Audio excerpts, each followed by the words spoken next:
What is up, guys? Welcome to the Computer Information Highway for your Java programming tutorial number 38. And in this video, we're going to be taking a little bit of a different turn. Um, I said I was probably going to be doing one more sort, but after looking at them a little bit, I decided that I would compare the two sorts that I have, our bubble sort and our merge sort, and show you how they uh, compare when dealing with large numbers of randomized or unsorted lists. So in this video, we're just going to assemble a really large list. We're going to sort the lists, compare them, and then I think at the end of it, I'm going to show you one more function we can add onto it. If it's not in this video, it will definitely be in the next video. So let's go ahead and get started with this. Um, so if you remember our bubble sort and our merge sort would break down the uh,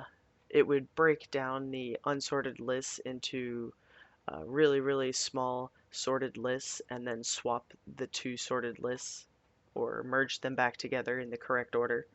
Um, and then our bubble sort let uh, would just sort of let large numbers float to the top, and the smaller numbers you'd see would also gradually sink to the bottom. Well, one of the things that I wanted to mention with bubble sort as well is that there was an optimization that we can make with it. I have this minus k here, which wasn't here before. It used to just say unsorted.length -1. Um, but if you remember how bubble sort of floats all of the largest numbers to the very top of the list, um, then you know that the rightmost number or the rightmost value is always going to be the largest value.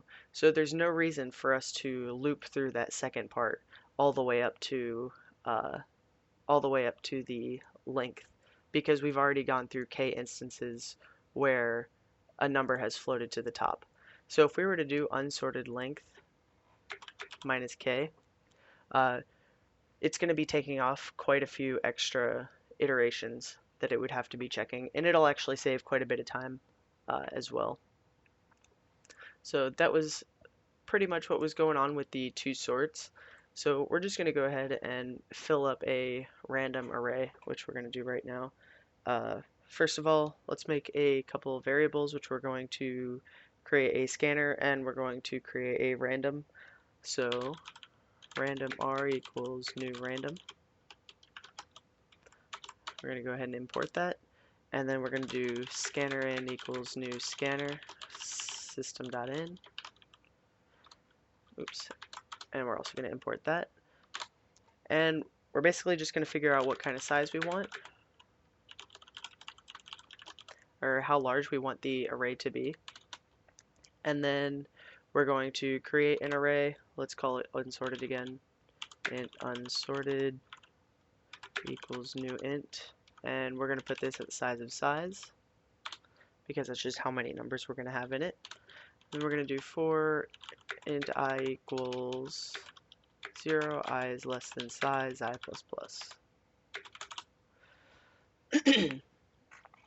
So we're basically just going to fill this up with random values that we're generating from here. I'm not going to bother seeding it because it doesn't really matter too much for what I'm trying to accomplish.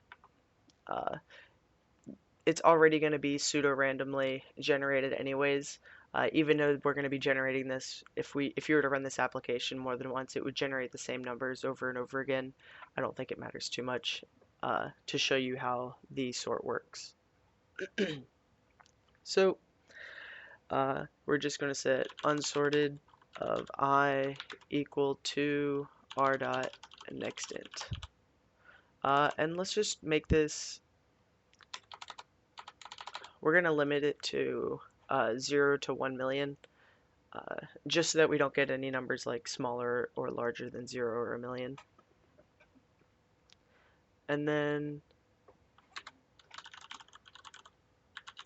we're going to go ahead and print this out to the screen.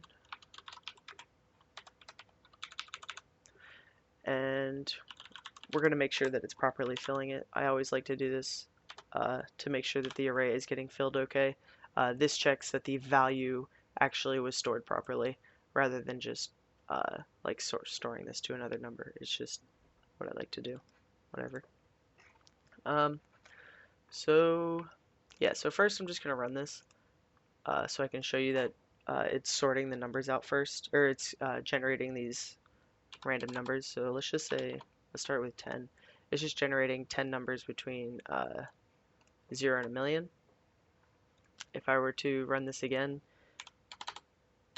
and I were to do like 1,000, it would generate all 1,000. You see that's happening really quickly. Um, Generating the numbers, we're going to just assume takes no time at all, since it's already pseudo-randomly generated ahead of time, I guess. It's able to just know what the number is going to be. Um, so it's not really going to take too much time out to create a ton of random numbers. So we're going to increase the size up to, like when we run it, we're going to end up going, how about let's just do 100,000. You see that happen in like no time at all. The 4 seconds was me how long it took since we started the application. So it took me a couple seconds before I typed it all in. So you see it's going to be very, very minuscule how long it takes to generate these random numbers. So now we're just going to sort the numbers out. First, I'm going to show you with bubble sort. So we're going to do unsorted. And then we already know that the bubble sort works, so I'm not going to bother printing it back out again. So I'm going to run this, and let's just generate 10,000 numbers. Alright, that was fairly quick. How about, let's try 80,000 numbers.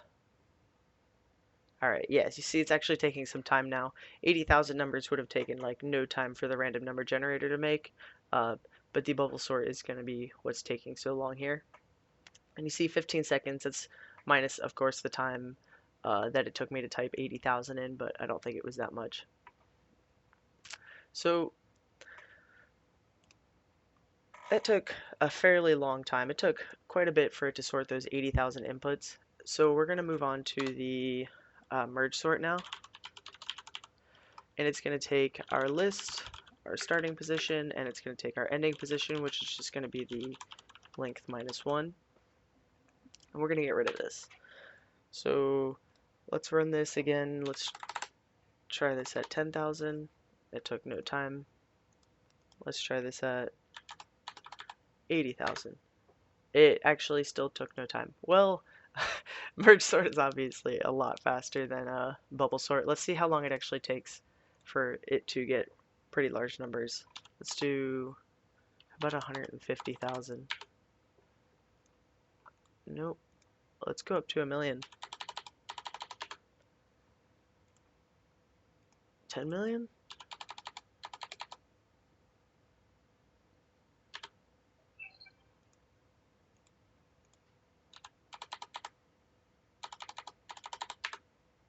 I actually overflowed the heap, so that's not actually going to work.